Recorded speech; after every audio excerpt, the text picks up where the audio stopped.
3 rounds of discussion with a 20-minute time limit. Introducing first from a Zoom call in Columbia, South Carolina, Matthew, aka the Unbreakable Spirit. And his opponent from a Zoom call in Atlanta, Georgia, Daniel, aka the Executioner. Take it away, Matthew.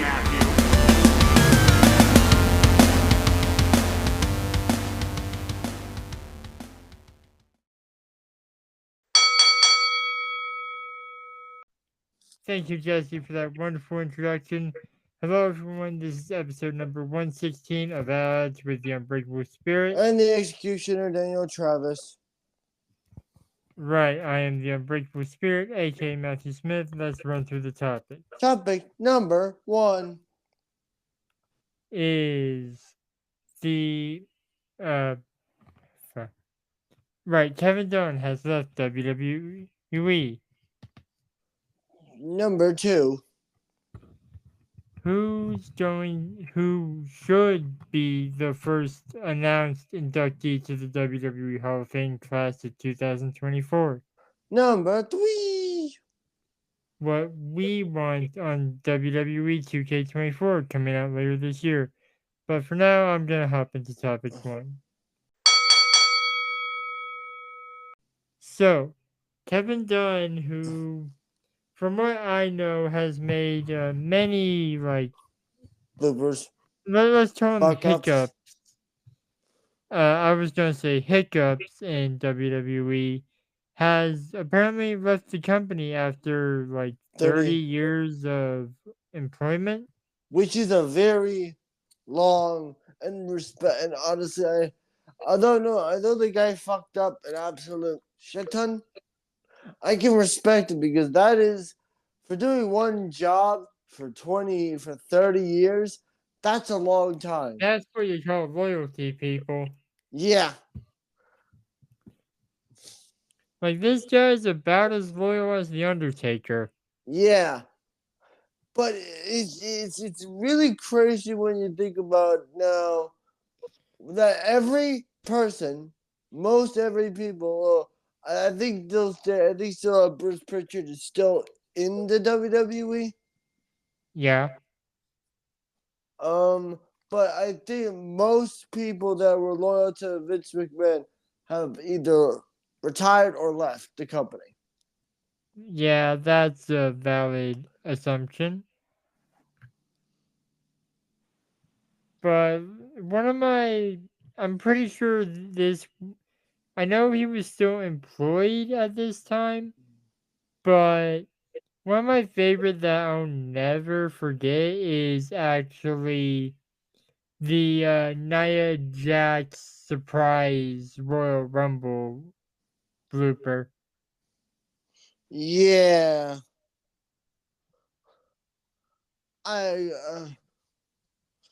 agree. I thought that was a very strange one too. You were the one that pointed it out to me, actually. Oh, right. I didn't realize it when it happened.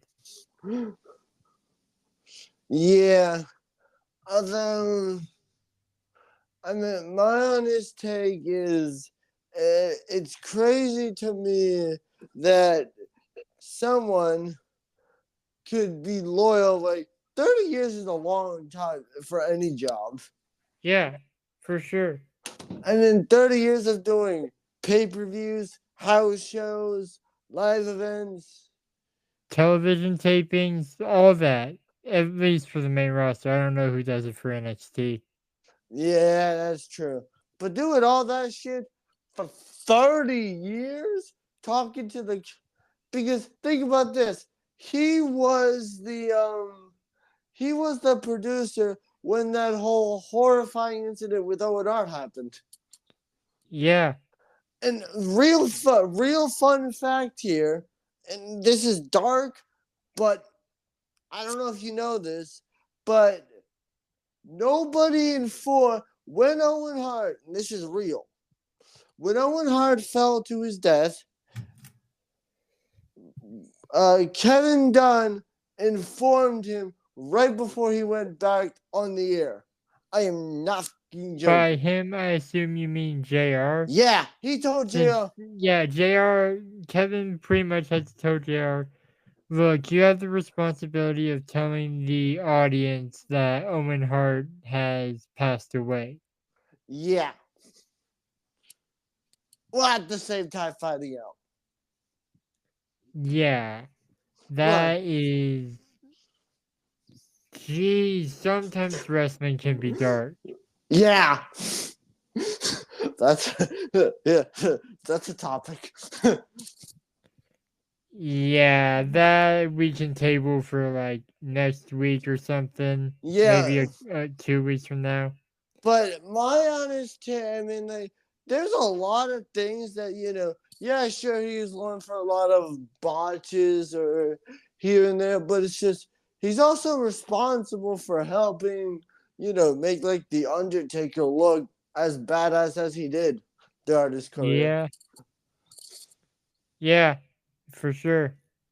I mean, hey, for all the goof ups, there was every once in a while where he would make a gym, like the Undertaker.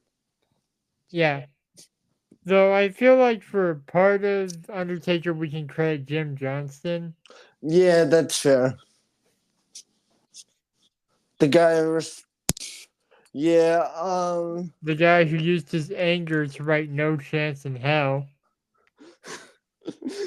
Yeah, it's a lot. It's like, I cannot imagine, because think about this. Being like, when you're responsible for the production of WWE, you gotta let the commentators know, okay, we're on commercial. Okay, we're not on commercial. Yeah. Yeah, I mean, like, I cannot imagine how busy you are doing every Raw for years, and then every Raw and SmackDown for years. Okay. I don't know. What do you got? Like, I just don't know if I'd be able to stay at one job for 30 years and keep my sanity. Yeah. I mean, they must have been paying him a ridiculous amount of money for him to stay at one job for 30 fucking years. Yeah, he even worked here during the pandemic era. That is also true. Where his goof ups were probably very noticeable. Yeah. Because there was no fans, and like Ed said, you could hear a guy fart if it was so darn quiet. God. All right. Yeah, but final thoughts. Thanks, Kevin. I don't know if this is retirement or whatever, but wherever it is, I hope you enjoy it. Yeah, my thoughts is that, I mean, it's unbelievable that you did 30 years, and it's just now your bloopers will live on the internet forever. We'll be right back with topic number 2. Hello, everybody. We are back with topic number 2. Who should be the first announced inductee into the WWE Hall of Fame class of 2024? My first and honest answer, the first wrestler that, if they don't want to do an active wrestler, Batista. But if they want to do an active wrestler, Randy. Yeah, we can get just that much closer to Evolution, if Evolution is ever going to be inducted. With Ric Flair being in AEW, though. Yeah, that's the only problem. Yeah. Speaking of Ric Flair, this is a little off topic. I heard that Andrade and WWE have come to an agreement on a possible return this year. Interesting. Anyway, If they want to do someone to like honor their memory, we all know what the obvious option Yeah, would okay, be. back on topic. That was on topic. Yeah, but the person, now, if they want to do there's two dead wrestlers that I could honestly think of that deserve an induction. There's two. Umaga, maybe Bray Wyatt, but I'm not sure. Yeah, Bray's a little iffy considering how short his career was. Well, I mean, no, okay, not really, if you think about it, because his career. Fine, he didn't have that many accolades then. Is that better? Yeah, but yeah, if we're talking hell, like Triple H would be a good one. Yeah, he'd be a solo inductee this time But around. then the question remains: okay, then who the fuck would induct Triple H? Sean, His wife. I think, and would I? Okay, I can think of like 5 people. One of them I'm not gonna say because he's in AEW. Okay, that's fair. Dave Batista. Yeah, that's fair. Okay, I'm actually going back to 5. I thought of someone else. So the first one is Dave Batista, Yeah, Stephanie McMahon, yeah, Shawn Michaels, yeah, that's fair. Randy Orton, That's fair. Vincent Kennedy McMahon. That's also fair. Another person that although with all the shady shit he's done behind the Vince himself. Yeah, he is that narcissistic. But I mean, like, it kind of also would make a shit ton of sense. Yeah, I mean, like, it's thanks to him that WWE is the global empire it is today. Yeah, Don't know why I was gonna say enterprise, but whatever. yeah. I feel like another wrestler that oh yeah, well no, not a wrestler, but a guy who I'm honestly sorry, I think deserves a spot in the Hall of Fame only because of where it is. That's fucking Paul Heyman. Yeah. I mean, this With is it being in the home of ECW, It it just- would make I sense. mean, like, yeah, it just makes like it makes total sense. Like, And I feel like actually Paul would be inducted by CM Punk since he was the original Heyman guy. Even though Brock Lesnar was a Heyman guy before Punk. yeah, yeah,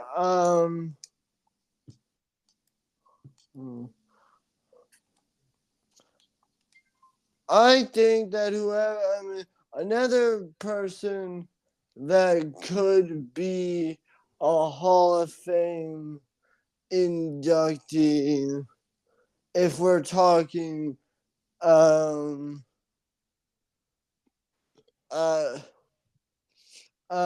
yeah, what about Finley? Finley? Yes, Fit Finley.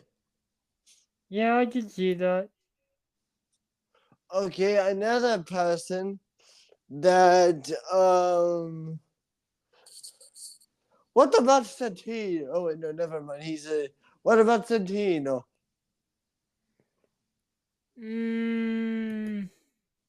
I don't know. I'm a bit iffy on that one. Oh, what? Because of that's fair. I mean, another person wrestler that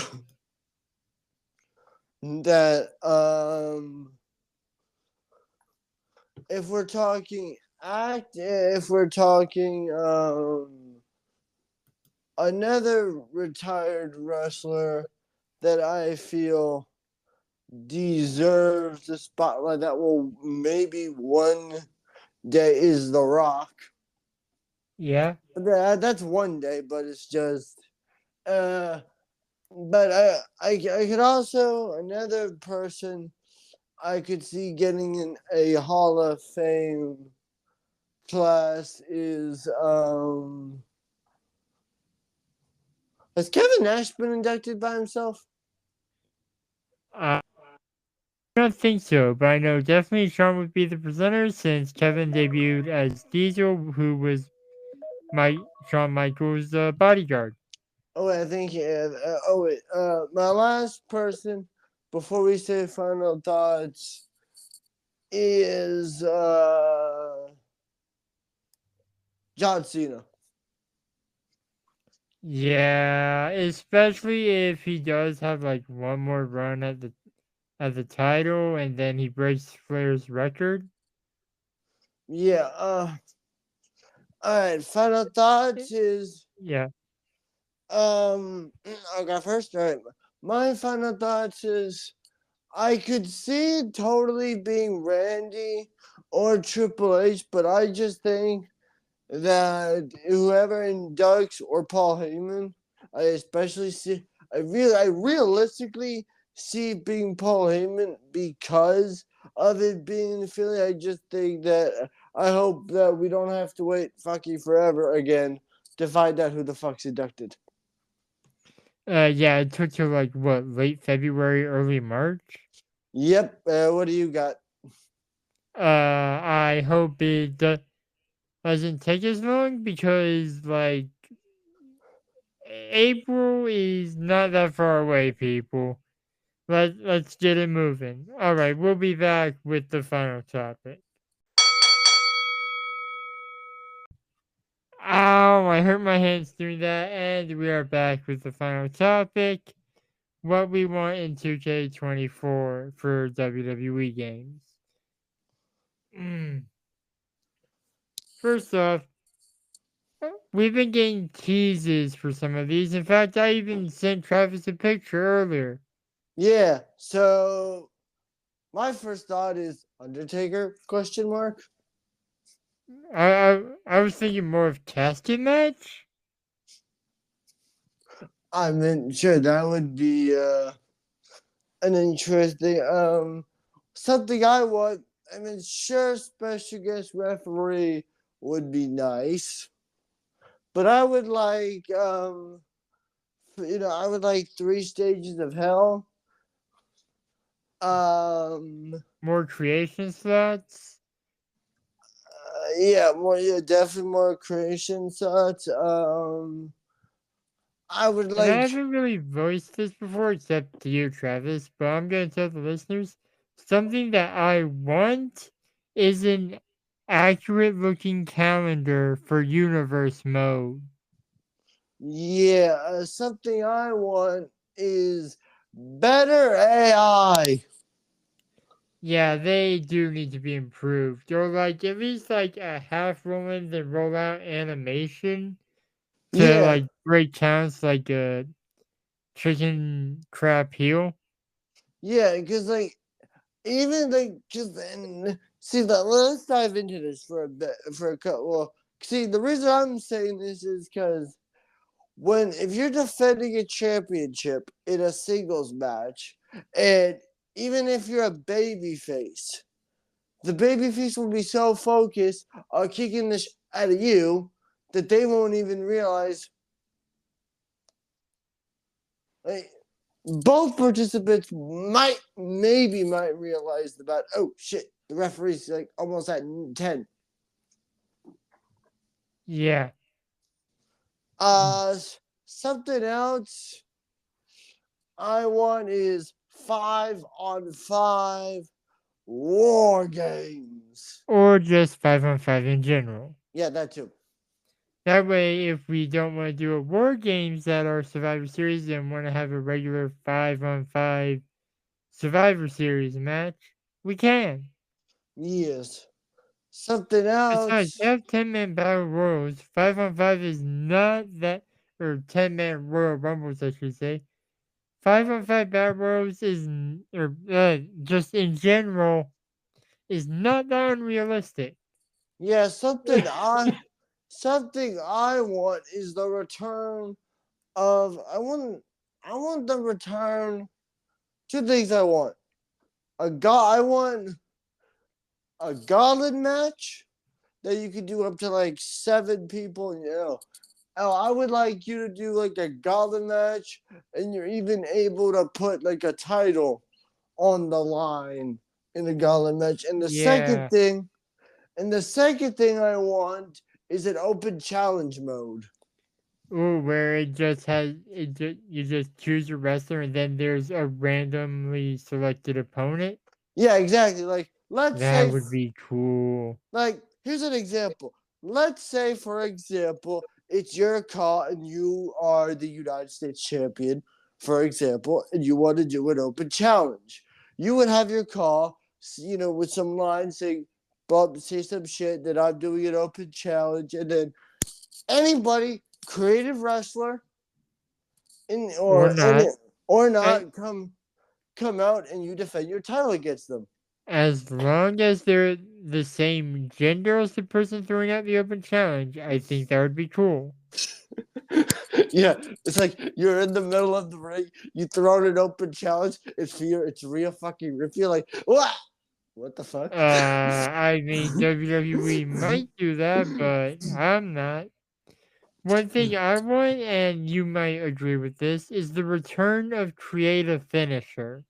Yes, but I will say, if you do a creative finisher, I don't want, when you do a creative finisher, that it's so, you may, like, whenever you hit the fucking finisher, I want it to be a finisher that, when you hit it, people don't kick out of it all the fucking time. Yeah, that was annoying. And something I want is, maybe to get rid of showcase mode, or hell, maybe the return of the road to WrestleMania. And like, I thought of this earlier and I just realized it. 2K24 marks the 10-year anniversary of the first WWE 2K game coming out. Damn. WWE 2K14 was the first WWE game under the Take-Two banner. So it would be fitting if they did a 40 years of WrestleMania mode. I mean, that would be great. Just that would take, maybe just do like one match per Mania, please. Yeah, yeah. And you don't have to include create like defeat or defend the streak this time because the streak ended the WrestleMania that mode was introduced. Yeah, okay. Something I want: defeat the tribal chief mode. Yeah, like 100 overall, everything perfect, AI cranked all the way up, and you try to beat him Yeah, and also in the Roman Reigns. quickest amount of time possible. Yeah, and you got like Roman Reigns with like Paul Heyman in his corner, and you try to beat him, Oh but fuck. yeah, next. So I accidentally the timer was about to go off and I was gonna mute it, but I accidentally pressed redo. Oh So sad to now the timer almost went to overtime. Let's run into our final thoughts. I just honestly my final thoughts are I just hope the reveal this Monday is good. And as for Cover Star, I either want the Bloodline or the Judgment Day. Yeah, without R-Truth. Yeah, no R-Truth. Okay, I have. I'm gonna add. If they do for me, there's three. Judgment Day, and if you still want them, I'm fine with Bloodline. But if you want to do if you want to do or the other option is I could see either Cody or Bray Wyatt. Yeah, Cody's been a hot contender for that. But like maybe a special edition in honor of Bray Wyatt. and we get like the many faces he's had, even Husky Harris. Yes. All right. We'll be back next week with the first prediction battle of The- 2024 The for the Royal- Royal Rumble. Roll Bye. that outro.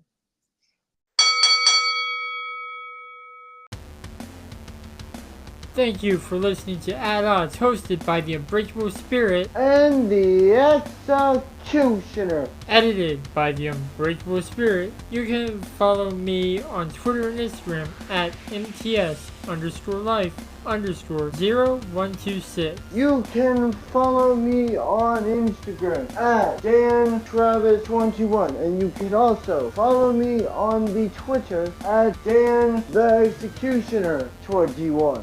And you can follow the podcast at Odds Podcast.